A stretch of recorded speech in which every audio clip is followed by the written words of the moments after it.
G'day YouTubers, and thank you for tuning in to today's very different review. Today we're going to be taking a look at some bird books. Now, do you remember actually taking a look at this book before, and the other book that unfortunately I've lost in a previous video?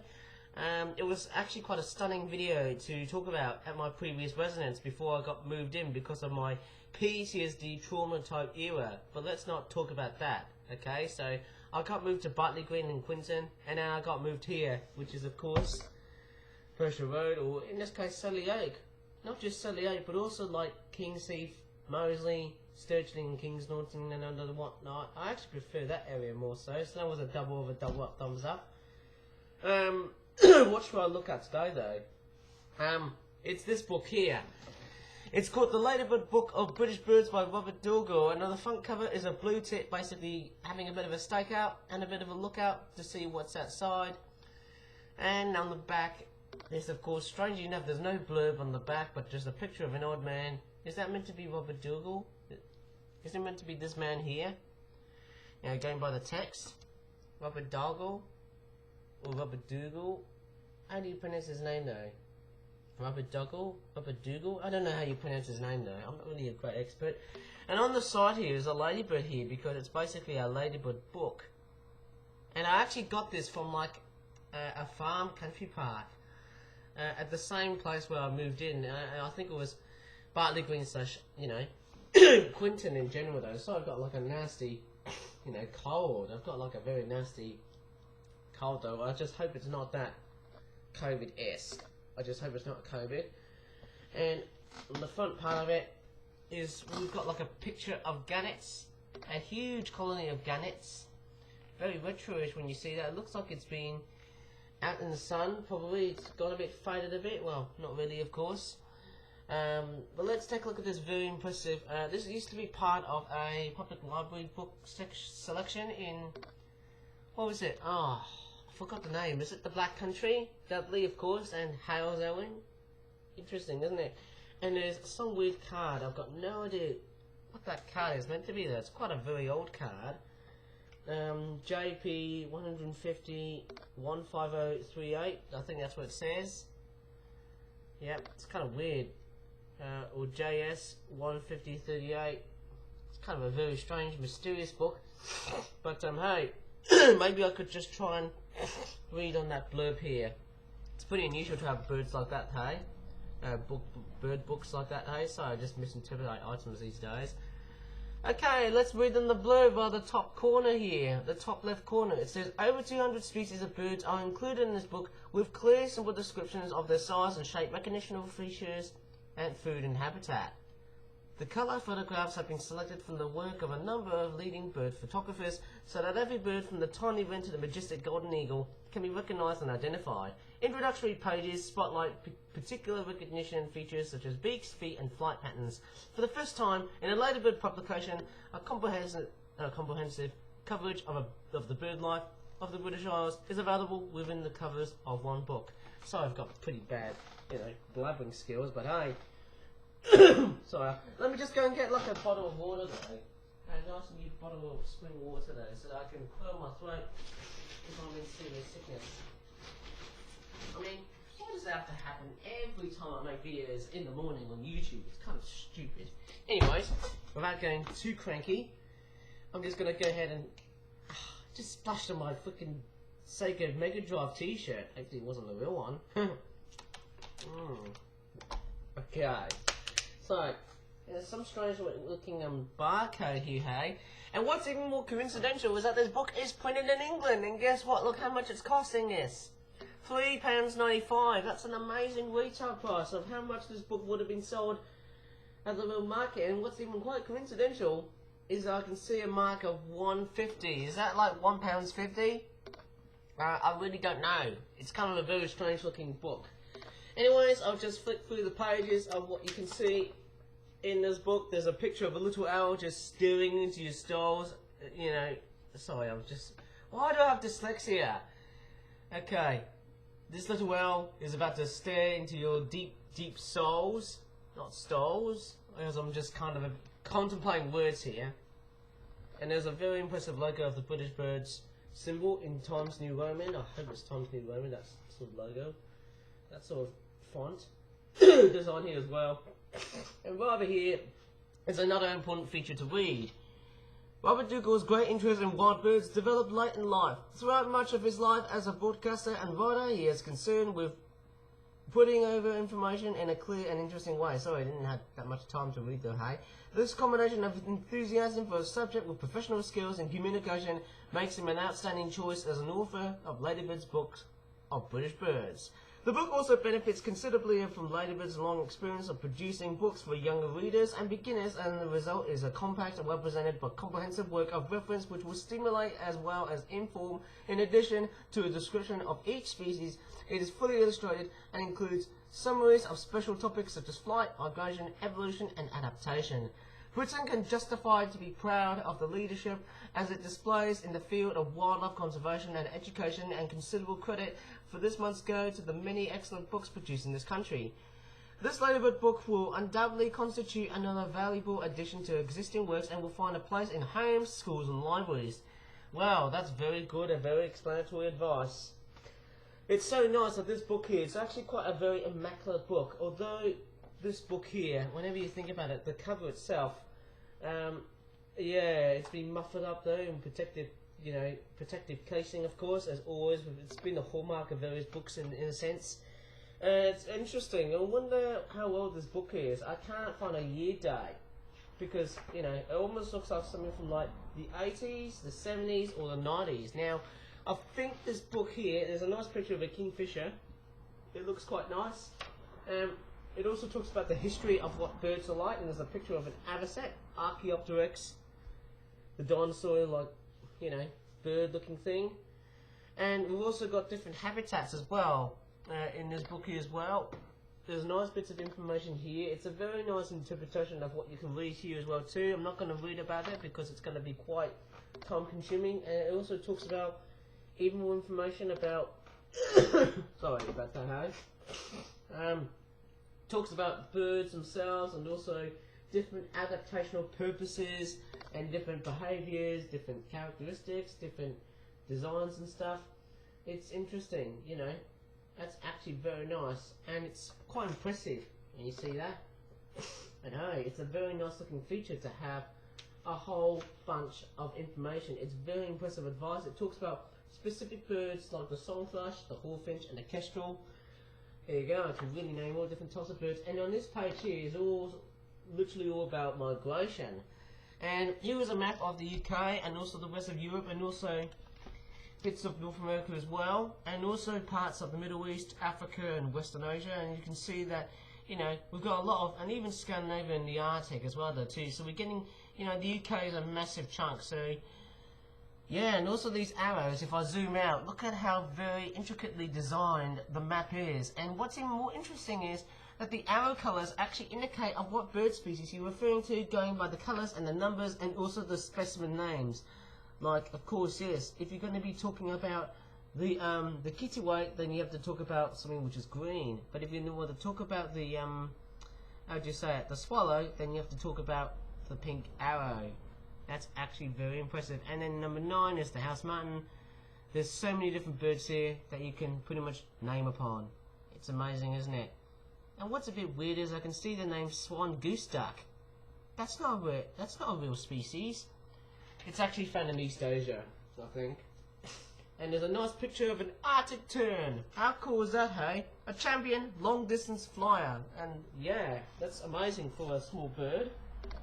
Very impressive. And I'll take a look what's inside. Sorry, the book is actually got a bit glued up somehow. Let's see what we have. Okay, inside is of course the anatomy of what you can find in different birds. So the anatomy of a bird wing, and then we've also got like different examples of different birds. Really, that's a very impressive example of all sorts and all kinds of different birds. It also talks about the colours. It also talks about the sizes of the birds. And not only just the sizes of the birds, it also talks about the wing patterns and also the flight patterns as well too, and also the movements of the birds and how they actually behave. It's actually very good advice and very impressive to know. And yay, that's actually very weird. And someone has actually got bored to draw the grey heron properly. That's not how you draw it, in my opinion, obviously. nice interpretations of different birds. That's actually very, very nice. There you go. There's another page here. Sorry, I should have done like a very highly but presentable sort of, you know, presentation of the book itself. And there you go, there's some songbirds. Okay, that looks very, very nice. Talking about the wings themselves and also talking about the appearance, the tails and whatnot though. And also, here we go, if we flick through the pages here, I can't find a year date of where this book was being published in. I would have found like a publishing date of 1988 or 1982, maybe earlier than that. I can't see it though. It's kind of a bit strange though. Has it got like a year date? Maybe it was published in 1982. I might be probably totally wrong here. Hey, we've got also different paintings and stuff, and also all the pictures you see are just basically paintings of birds. There you go, there's you for animators, hey? Look at that. There you go, there's a bit of imagery for a bit of animation stuff, hey mate? Look at that. There you go, a bit of animation ideas if you want to try and copy out birds taking off and landing for a bit of animation advice. That'd be great, hey, wouldn't it? If I was going to be doing animations of birds. In fact, I've got another project coming up sooner or later, hopefully for like the end of August or September the 1st. Okay, so we've got also the pictures of birds and talking about the feeding habitats and the beaks and the feet and stuff, depending on what feet adaptations they use, either for swimming or for perching or for grasping and killing other animals. And of course, yes, the beaks as well too. It talks about what kind of prey do they feed upon or food do they eat. Okay, it's very, very nice and very impressive interpretations of how birds are being rendered that way. No matter how much I could say, hey, it's an amazing book and it's so, so impressive. And of course, this also talks about the different, yeah, here we go, different feet as well too, and also the different bird nests as well. So, very impressive to know, and yeah, that's actually very impressive to see how much detail this book is and why I think the good old stuff is much more nicer than the, you know, the bad new stuff. You know, here you go, there's some pictures of birds of the gardens and the woods. Nice bit of, you know, you could definitely take a photo of that and then, you know, you could set up as like a little desktop background for Windows XP or I don't know. How cool, isn't it? And then you've also got some pictures of birds. I'm not sure how clear you can actually see them very clearly. I don't know why I'm going to have to interpolate words so far. Hey, anyways, as I'm flicking through the birds themselves, it's so nice, isn't it? I'm not sure how much you can definitely see. Most importantly, they've got like, you know, as a bit of composition in the way these books have been handled so far. You can definitely tell that the bold Times New Roman text is literally representing the, you know, the specimen of what bird it is. Like, you know, there's so many different birds here I could potentially name and shame. Bit of a very weird debate, hey? Maybe not. And of course, yes, it's so nice, isn't it? Just to flip through the pages, another whatnot though, hey? Oh, look at that. It's quite a cool picture of a long-eared owl. That's cool, isn't it? It's like he's staring into your souls. Very, very nice. And it's a nice, impressive book though, because, you know, it's very nice. And not only it feels very retro-ish, it also feels quite interesting. Now, I think the only disappointment with this book is that it actually doesn't feature any maps. You know, I think if I look back at the other books in general, just like this book, unlike the other book, with the other birds book, which was a Collins British bird book that I got from like 2012, I think it was 10 years old. Sadly, I've lost it though in my collection though, which was a bit disappointing. But hey, this is the bird book that people would have been collecting so far. Hey, you know, not sure how close. I need to move these water bottles away because, oh man, I could tell you a story about this as I'm flicking through the pages of this book. Because I could tell you what, guys, I had one of those unexpected happy little accidents.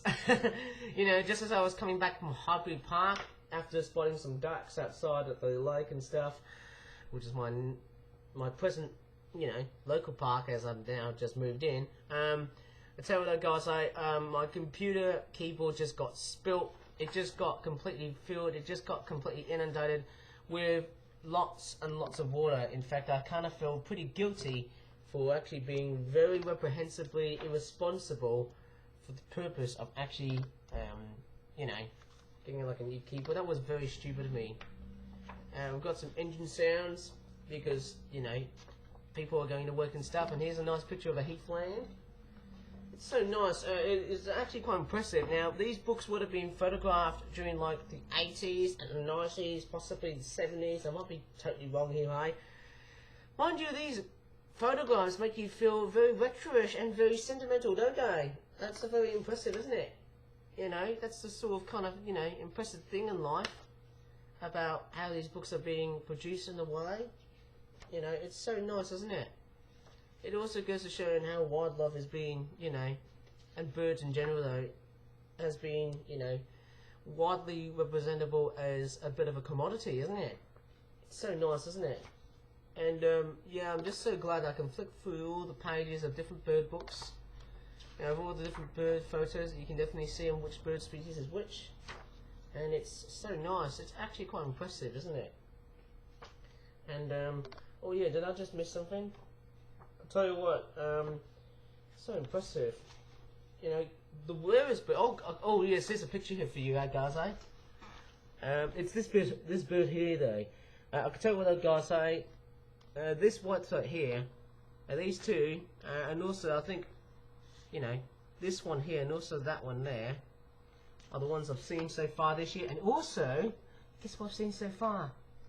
The rarest bird I've ever actually seen in 2023. It's the wheatear. No wait, it's the windchat. Sorry about that. What a run, hey. So yes, the windchat is like the rarest bird I've actually seen, guys. I actually seen it at Bartley Reservoir. I think it was during April, late April or early May. I can't really tell. It was a nice passage specimen to actually find in the wild, eh? It was very impressive. That's so cool, eh? All different kinds of birds and whatnot, though, hey? And then with, oh yes, this is a nice one, freshwater stuff. Rivers, lakes, gravel pits and reservoirs. That's nice, isn't it, hey? Oh yes, the black-headed gull, the Canada goose.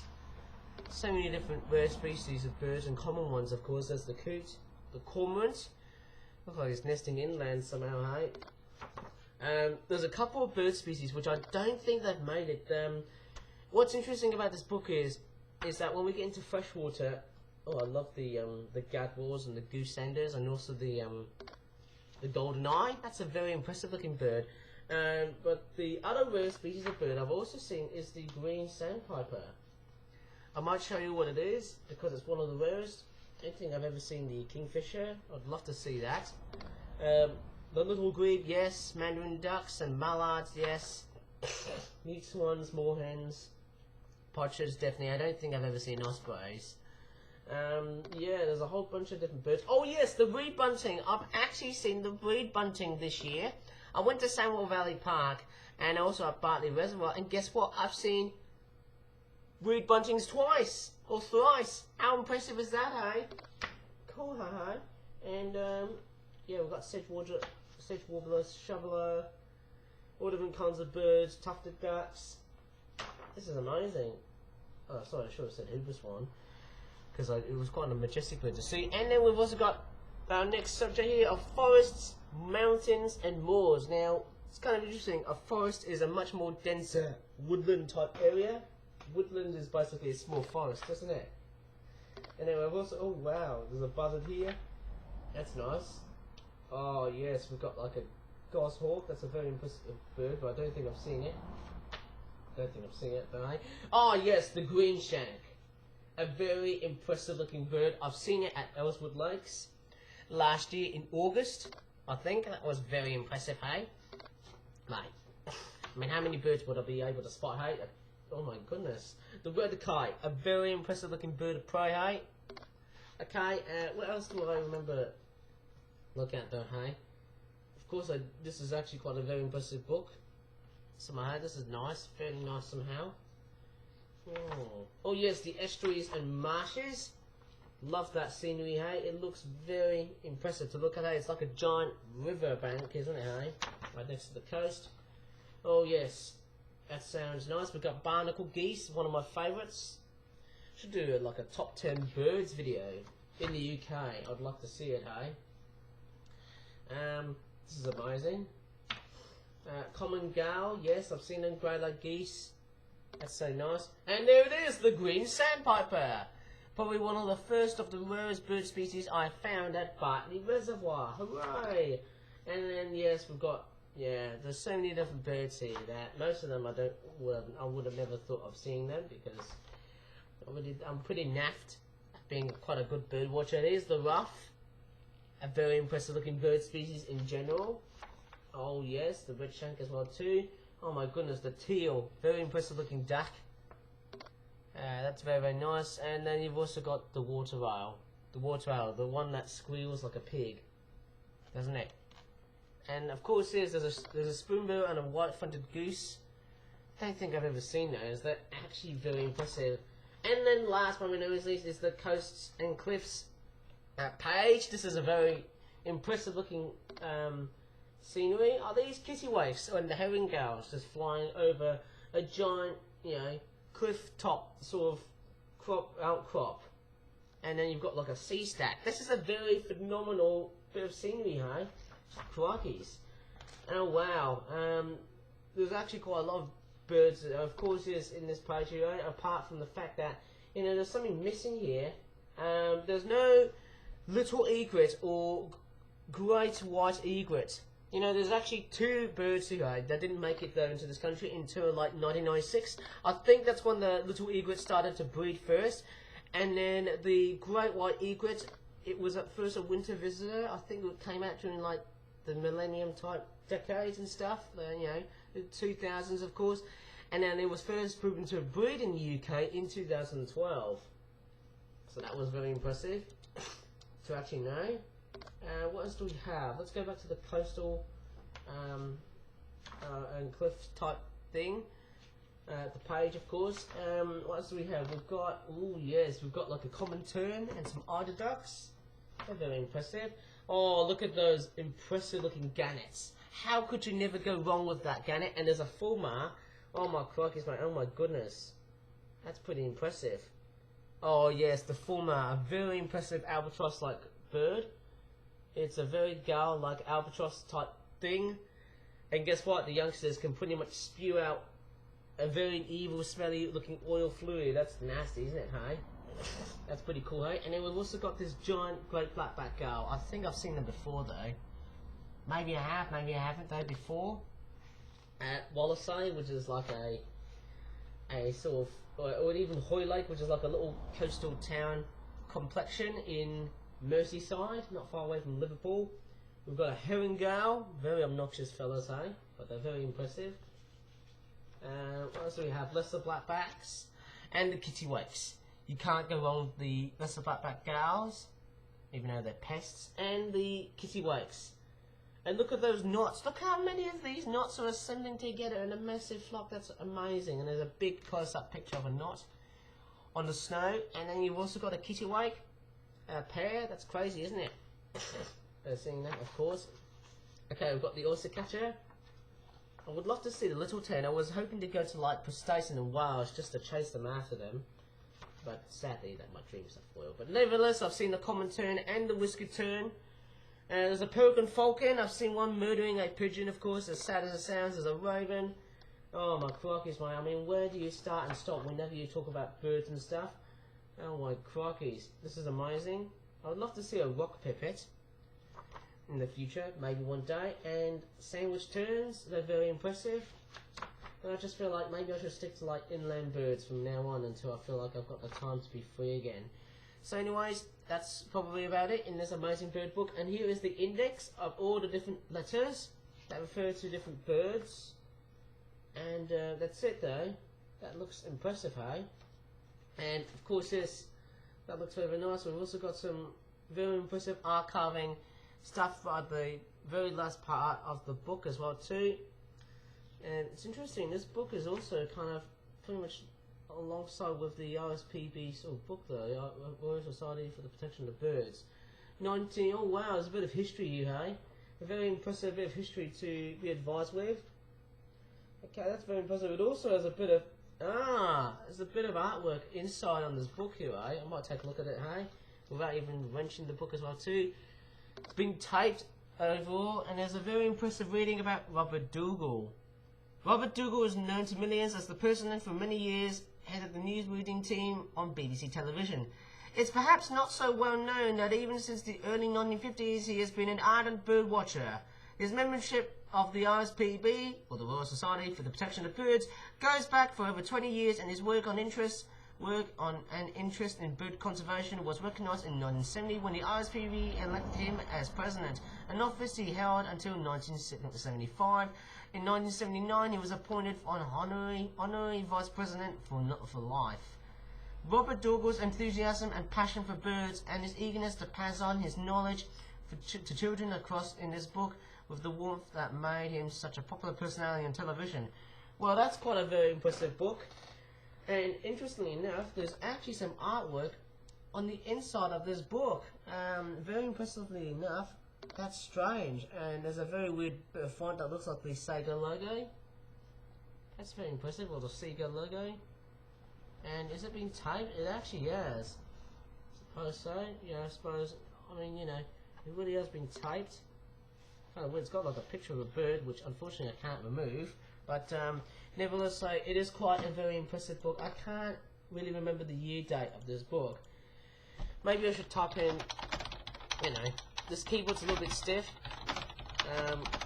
I'm pretty sure this book is quite a very impressive looking one, hey? It's about £2.80 on Amazon UK. I can't see the year date. Really, I'm just looking out for it, hey? Oh, there you go. It's published on the 28th of January of 1982. What a coincidence. That's amazing. Hooray! I've just added and just bought one of the oldest bird books ever in my collection. It's probably about 41 years old. So that's nice to know. Anyways, you really enjoyed this very impressive book about birds alongside this one here, which was only quite brief because I was only talking about this book here. Please give this video a like, subscribe for videos in the future, and as always, thank you so much for watching, and bye for now. And there's a freaking helicopter outside. Maybe I should just probably have a bit of a stack outside and watch the helicopter. I'm not going to do that on footage. It's going to be quite lazy, isn't it?